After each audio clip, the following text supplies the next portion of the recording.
behalf of the Missouri Precinct Project and the American Majority, we welcome you to the MOPP Precinct Strategy and Training Seminar. It is wonderful to see your faces. A little housekeeping. The restrooms are located, if you leave this room, turn to your right, there are stairs. You go down the stairs, and then at the bottom of the stairs, or you can go down the hallway toward the restaurant, and there are more restrooms there. This is going to be bad if I can't speak. You have your packets. If you will look through those, you will find lots and lots of information along with your agenda for today. A couple of little things I want to point out is there's an order form in here. This morning's session will be recorded and available on CD should you want that. It's $5. The afternoon session will not be recorded, but the morning session will be. A couple other things. There is a brochure in here for the Turn the Tide campaign school. This is held by the Young Republicans in the St. Charles area, St. Louis, St. Charles area. At the same time, we will be having an overlapping youth leadership training school in Columbia on November 4th and 5th. So during that part of November, we can learn how to effectively campaign. If you have not yet registered, Judy, Louise, and Lucy would be happy to help you do so. And there are tables at the back of the room. And if you haven't already done so, don't forget to vote for the straw poll. And this line has already been said, but this isn't Chicago. You don't get to vote early and often. You only get one vote a person. So please don't forget to do that. And we will tally the votes and give the results after lunch. As we go along this morning, jot down any questions you have, and if you would please hold them to the end of the morning session, and we have 15-20 minutes there that we will ask questions of all the speakers, and that will keep the things moving along, but also give us an opportunity to have questions answered. And with that, again, we are honored that you have given us today your most valuable asset, and that's your time. Being someone who knows how valuable that is, I really appreciate when others share that with us. And we hope that when you leave here this afternoon that you'll have made a few new personal contacts, have been inspired, and armed with some new effective tactics to share with your groups at home. That's the whole idea here. The Missouri Precinct Project was started actually just February of this year. Frida, Judy, and I met at a Schnucks restaurant. We started talking about things, and we've got to be more effective. Ed Martin had just lost in a close race where we went to bed thinking he won, and we woke up realizing he didn't. And we're like, we've just got to do a better job. If we had just gotten a few more votes, we would have won that election. Surely all of us could have gotten one or two more votes. And that was really the catalyst that gave us the beginning to this. And as it turned out, we ended up with three main goals: to identify and register to vote conservatives and independents, to identify and encourage and train conservatives to run for office. This is really important because it's really good when you can get into those positions of influence on your school boards, your city councils, your county councils, and in your central committees, because we are dedicated to the two-party system. We want to be the Republican Party, and in being the Republican Party, we need to remold that party back to its roots, back to the conservatism, which is where it began. And so to do that, this is a great way to do it, through these people being elected, conservatives being elected into these positions. And around the country, but specifically in our state, about 40 to 50% of people in townships, the positions are void. There's no one there. You can run unopposed. You can walk right in. And so it's really important to dig in and try and gain some information there, because this is where we will really move the party, is by getting and becoming the party. We learned a lot as we got started. One of the first things we learned about these township committee chairmen was that we didn't know anything. And we kept saying, my gosh, we've always been politically active. How is it that this is a great big dark hole that we don't know anything about? And we discovered part of the reason we didn't know anything about them is that at the township level in your county is the lowest elected position in the state. But these are the positions that form your county central committee. The county central committees are made up of these township representatives. There's a central committee for the Democrats. There's a central committee for the, am I really out of time? Okay, well, I will just run this ahead. One of the things, though, to keep you encouraged, when we're doing this thing, once in a while we get to the point where we we just can't do this. We are overwhelmed, we are undertimed, we don't have, and we remind ourselves, you know what? We need to get one new person in our neighborhood, one per precinct, registered to vote, and 2 polls, and we will win. 70% of your people are registered to vote nationwide and in this state. Of those, 50% bother to vote. So guess what? We only need 17.6% of our people out there to vote, and we will win. If we work this, if we call our neighbors, if we get involved, let's say we get 20%, we will landslide people. This is possible, it's doable, and it's easy. So with that, we will move right along, and it is my privilege, it is my privilege to introduce to you Ruth Carlson. She is the Executive Director of the Eagle Forum Education Center in St. Louis. One of her newest activities is creating webinars. She's doing one of these for MOPPs to assist in communicating, educating, and training throughout the state. This tool has tremendous promise, and I personally can hardly wait for it to get up because it'll save us lots and lots of miles. She was a delegate to the Missouri Republican Caucus and state conventions in 04 and 08, and attended the 08 National Republican Convention, though not as a delegate. In her free time, she is active in church, a willing campaign volunteer, and a citizens activist and advisor to the Missouri Precinct Project. Please join me in welcoming Ruth Carlson.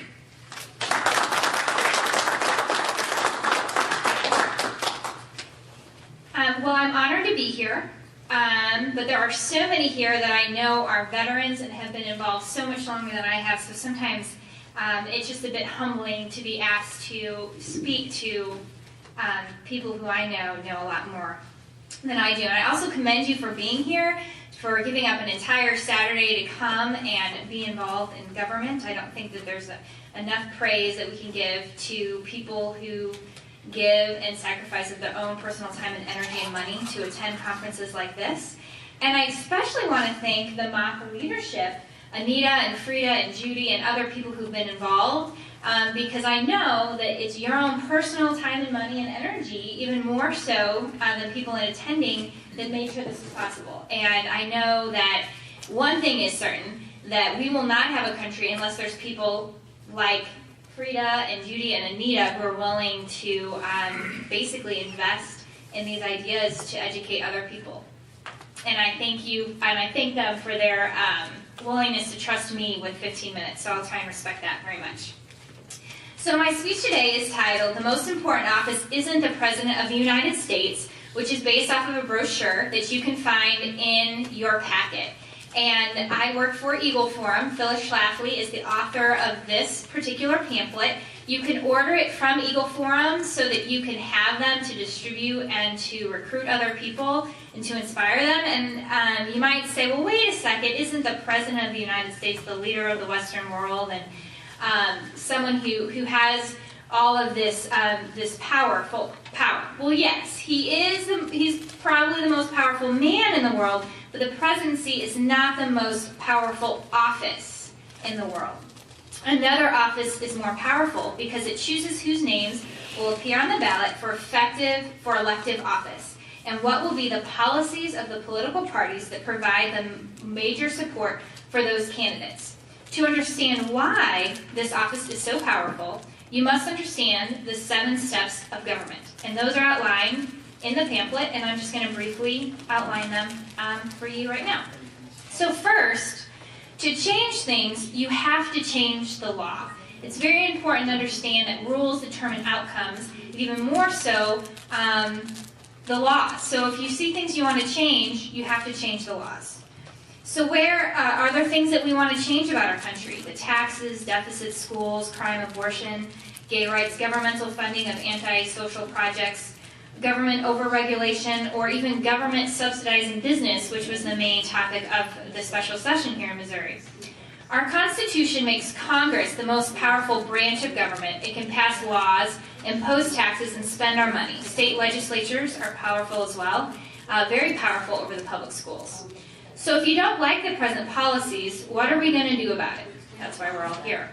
Our Constitution gives us a way to remedy laws, policy, and taxes. Members of the House of Representatives and Congress and the lower houses of each state representative in turn, they run every 2 years. Every 2 years, we have the ability to change laws. So the first thing we always have to remember is to change things, we have to change the law. Secondly, to change laws, you have to change the people who make them. I know that at the Eagle Forum, we spend a lot of time sending out alerts so that people can contact their representatives to tell them, this is how we think you should vote or how you should think about things. But deep down, I kind of know. I think Todd Aiken's going to vote a certain way, and I think Russ Carnahan's going to vote a certain way. And so unfortunately, I think on the federal level, sometimes we can call them, but when it comes down to it, if you've got a person of integrity who believes in limited government, they're going to vote generally a certain way, and people on the other side are going to vote a certain way. At the same time, there are things like the patent reform bill that just went through Congress that I do think that Eagle Forum had a major play in influencing people to vote the right way on that. Unfortunately, it still passed and was signed by Obama, and the patent system in America has now changed from first to invent to first to file. I don't know if you know that or not. So Congress and the state legislatures pass thousands of laws every year. No citizen or group can possibly read and research all of them to find out in advance or alert our friends to go with a letter writing campaign and phone calling. Congressional and state legislators who've been elected by liberal and anti-family groups will not be receptive to our messages. The best way for our values to be represented is for you and I to elect someone who believes and shares our values and who's honest and has integrity. If we want to change the law or the taxes, we must be electing representatives we can rely on and count on to vote conservative, pro-family, all of the time.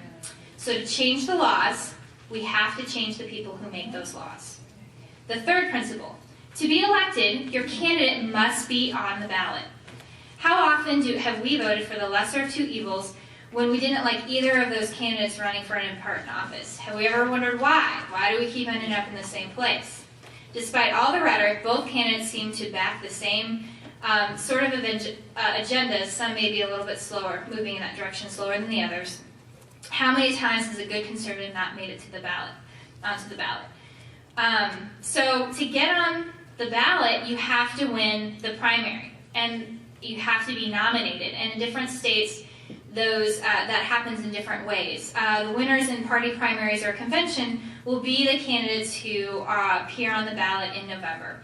Except for very rare occasions, all candidates, they must win this primary. Third candidates are possible, but unless a candidate has as much money as Ross Perot, running for a third-party candidate probably won't be successful. And I think even in my experience, I think election laws actually work against third-party candidates even making it to the ballot because it takes so much time and energy just to get on the ballot. And that's why the primary process is so important, and that's why it's important to understand how the party works. And because it's different in every state, the brochure that we've handed out has one weakness in that it's meant to be used in all 50 states. And so John Putnam is going to be speaking after me to speak specifically to a lot of how the party works here in Missouri.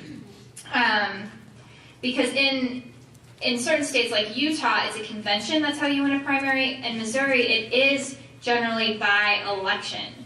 But in special circumstances, like special elections, it's actually the party committees who make nominations. For example, in St. Louis County, we had a race. There's a new office for auditor. Actually, it's not a new office, but instead of being appointed, it's elected. So we had one, it was the St. Louis County Republican Committee who selected the Republican candidate. And in this particular instance, it was a perfect example of how there was a sort of an establishment candidate, someone who'd been involved in politics for a very long time. And so he had a lot of support simply because he'd been in politics and he had supposedly more name ID. And then you had a newer candidate who had actually been in the real estate business and seemed like a better candidate but didn't have as many connections. So he kind of was at a disadvantage, and it went to the Central Committee and it came down to like one vote. And the newer, less experienced politician sort of candidate won the vote at the Central Committee. And it came down to more conservatives being on the Central Committee than the more establishment candidates. And then because he didn't actually end up going on to win that election, but I think that has to do with the county being leaning Democrat and really not having a strong structure, not having people who are walking door to door and not having a really effective way to turn out voters in the county. But then another example is the Democrat candidate was a state representative. So because he gave up his position, that means there's another special election. So again, you had the Republican committee and the Democrat committee who chose the nominees for what would be the special election because they didn't hold an elective primary. So while we have primaries in Missouri, it's still very important to have conservatives on the Central Committee and part of those committees for when you have special elections to make sure it's the conservative who wins the nomination. And of course, the election in New York, that was the special election that was the big deal. I think it was New York 27, where you had a liberal Republican committee that chose a nomination that was more liberal. So there's lots of examples on how the Republican committee is important. Those offices are important for making sure conservative gets the nomination. Candidates endorsed by the party usually win the primary election. That's point number 5 in the brochure. This point needs a little explaining because some party organizations will claim not to endorse candidates before the primary, but favoritism towards those certain candidates is like an endorsement. I'd say that this is the case especially in St. Louis County. I don't know about other areas, but a lot of Republican groups, including the Central Committee, will say we don't endorse in the primary. But I think there's such clear favoritism towards certain candidates that it's almost like an endorsement. A recent example has to do with the new 2nd congressional district race where you have Ed Martin opposing Ann Wagner. And Chris Christie is coming to Missouri for the GOP, for some sort of GOP event, and it turns out that somebody asked Chris Christie or introduced him to Ann Wagner, and he's now doing an Ann Wagner event.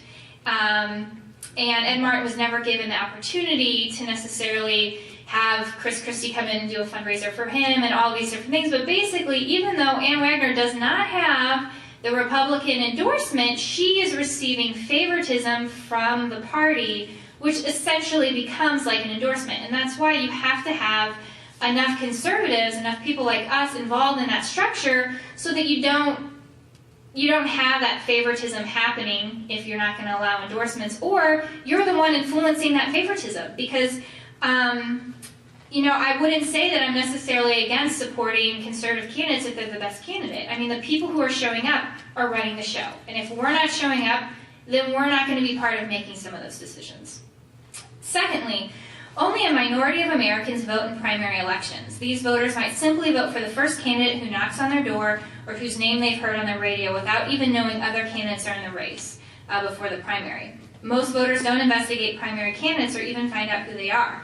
A great example of how walking to door to door is the best strategy for a state representative candidate comes from a district in West St. Louis County. The district had 3 candidates. It had one young man who just got out there and walked the district.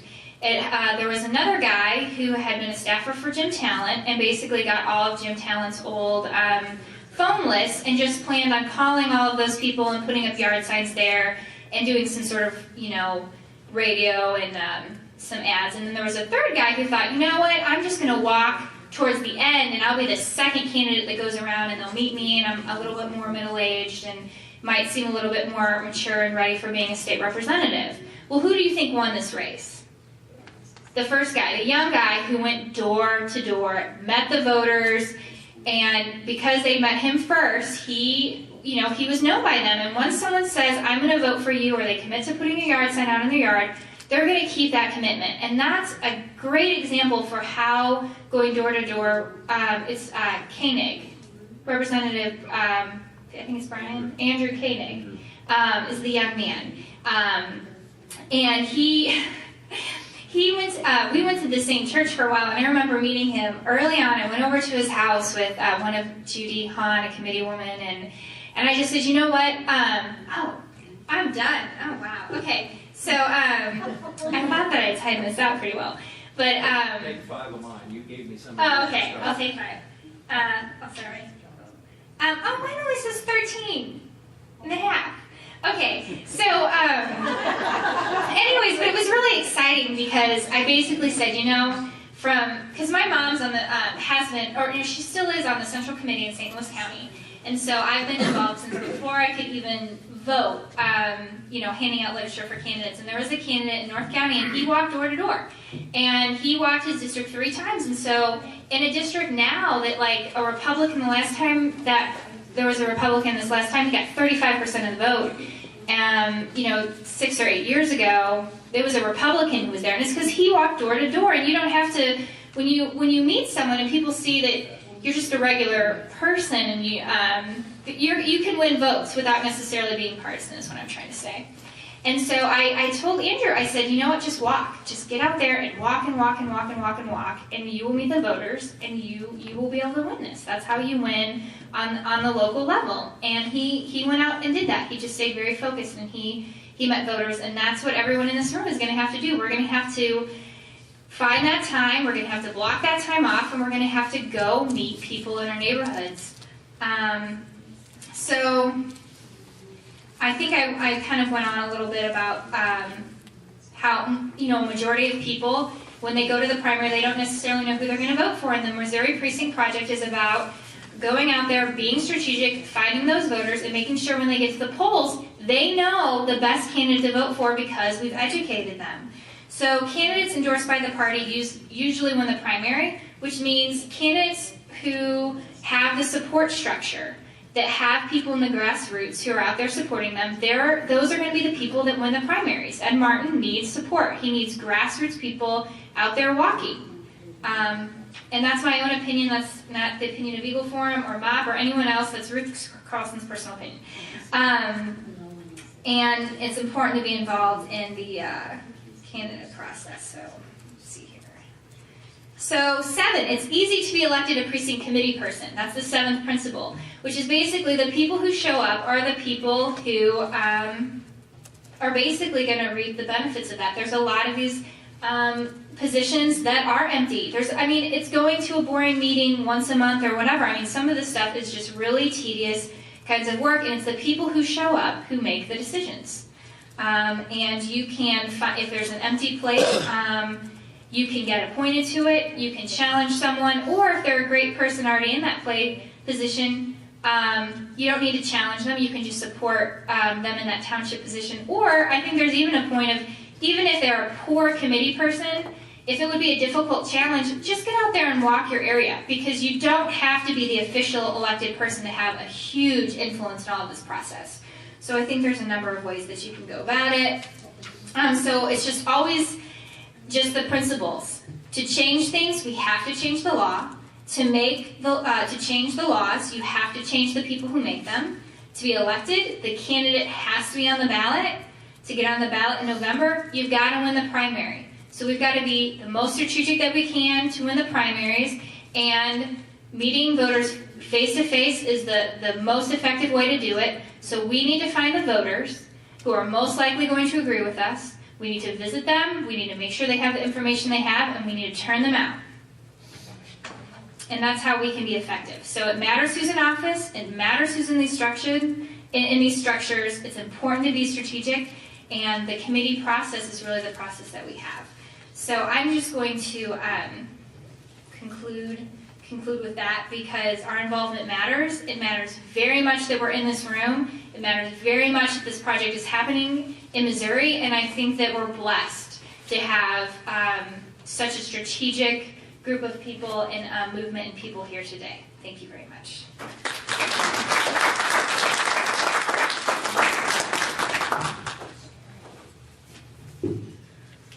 I'm here to introduce our next speaker, John Putnam. John Putnam graduated from school in Carthage in 1962. He graduated in 1969 from the University of Missouri, and in 2007 from the Assemblies of God Theological Seminary.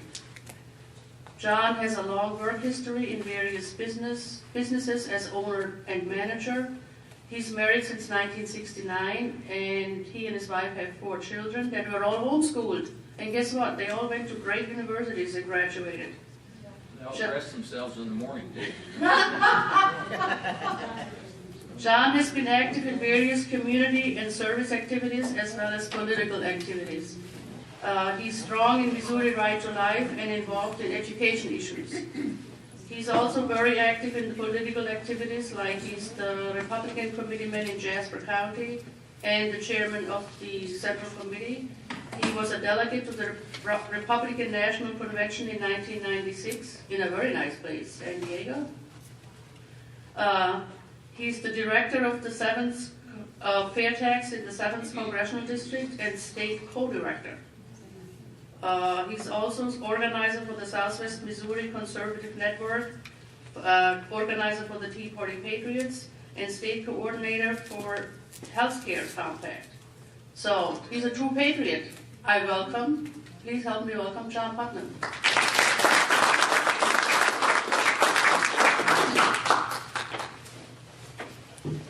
Thank you, Nita. We could have saved some time if we left a lot of that out, but I should correct, I'm no longer the state director for the fair tax. I think that that honor belongs to Bill Phelps, former lieutenant governor, and Bev Martin, who's here as a grassroots director for the fair tax. So if you want to know more about that project, we'll sure be happy to talk to you about it. Thank you, ladies, for doing this.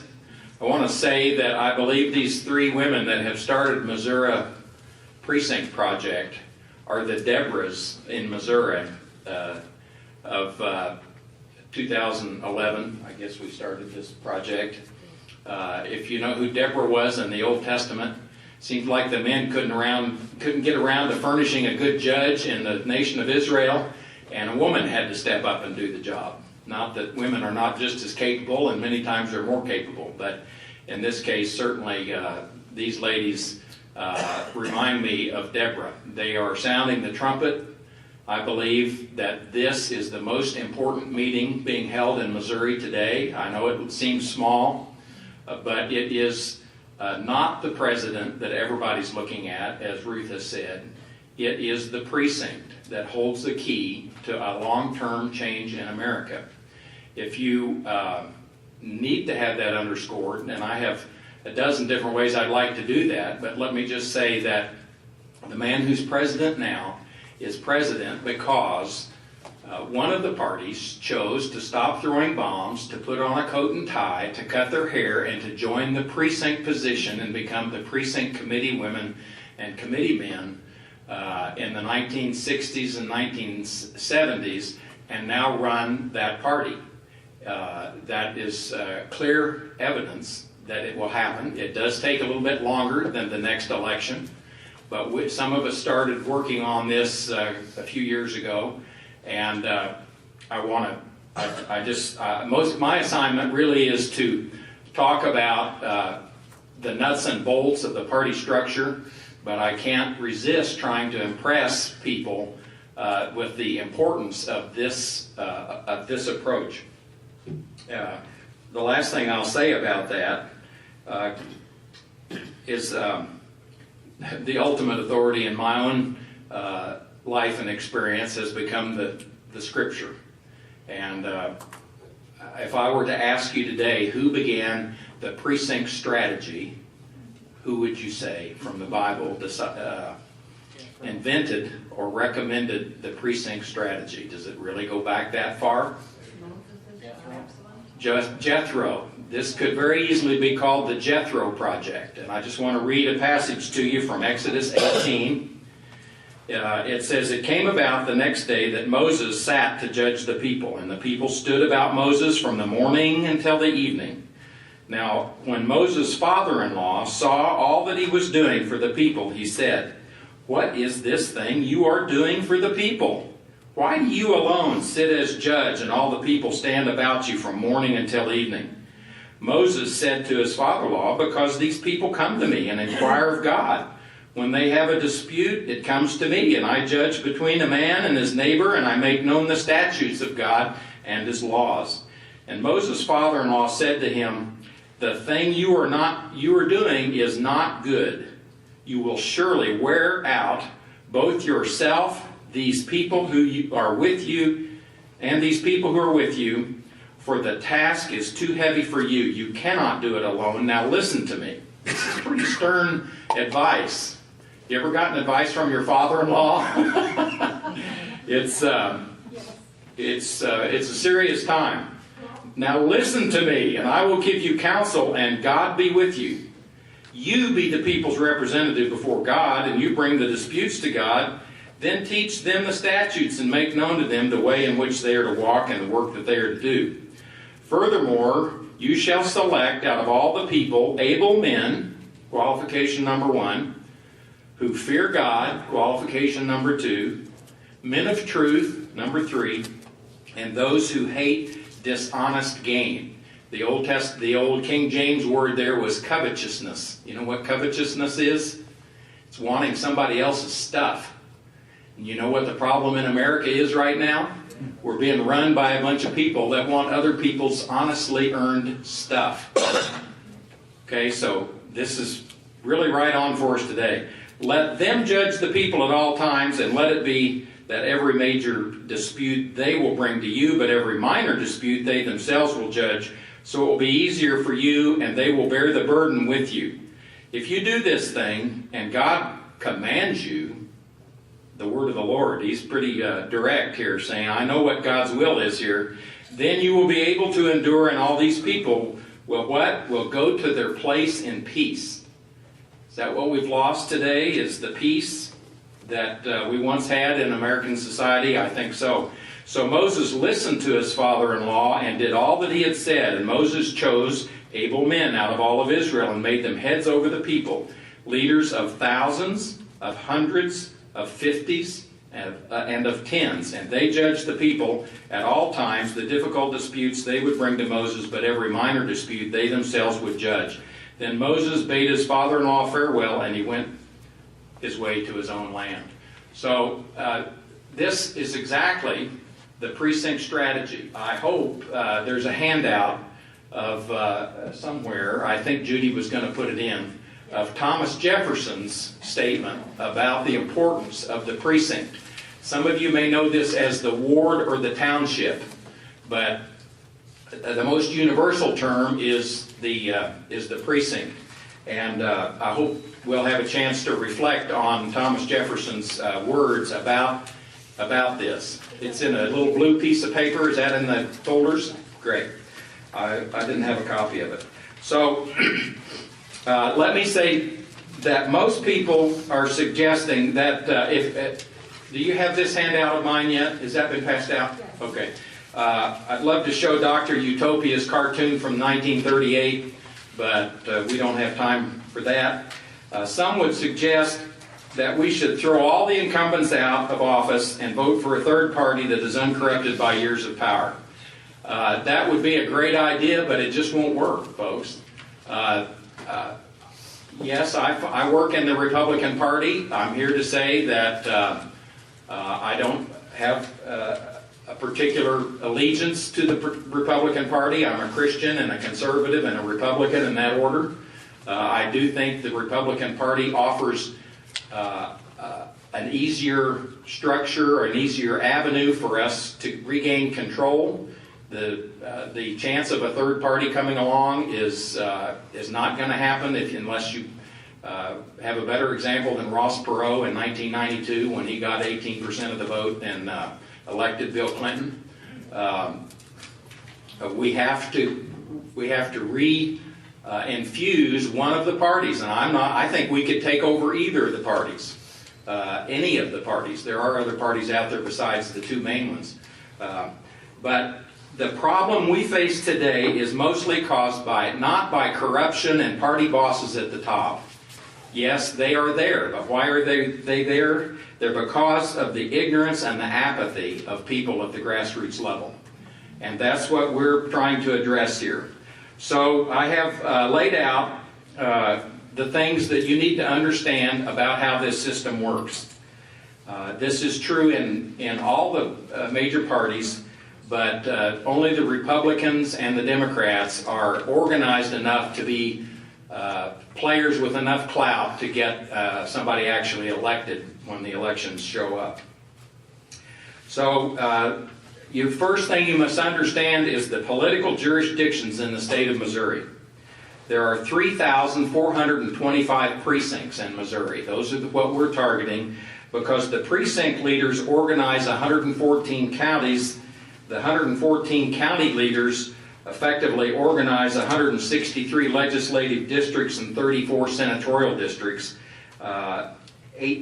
which in turn, the people who do well at those jobs usually ascend to leadership and become the congressional leaders and ultimately the state senators. So you can see the same strategy that Moses outlined boils down to 3,425 precincts in Missouri. Now, I agree with Ruth also that, well, let me put it this way. Half of those precincts are not filled. Okay, so we're down to, what, 1,700 approximately precincts that have positions in them. So we only need half of 1,700 if you just cut this to a majority election deal, a majority plus one.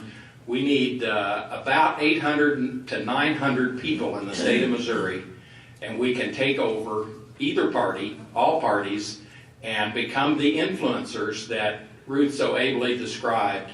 And this is surely doable. Unfortunately, we can't all be in the same area, and we have to find a lot of these positions in rural precincts that are unfilled, but it's not hard if you know what to do. The second thing you need to understand is how the parties are organized. And if you'll look on the back of the second page, my wife, who is visual rather than auditory, has helped me by drawing a pyramid of how the parties are organized. It's quite confusing. I became a committee man in 1984. It probably took me 10 years to figure out how the party works. because the party leadership holds this information very close to their vest, not necessarily because they are corrupt and ugly, mean people. It's just a whole lot easier if you don't have to call everybody in the county.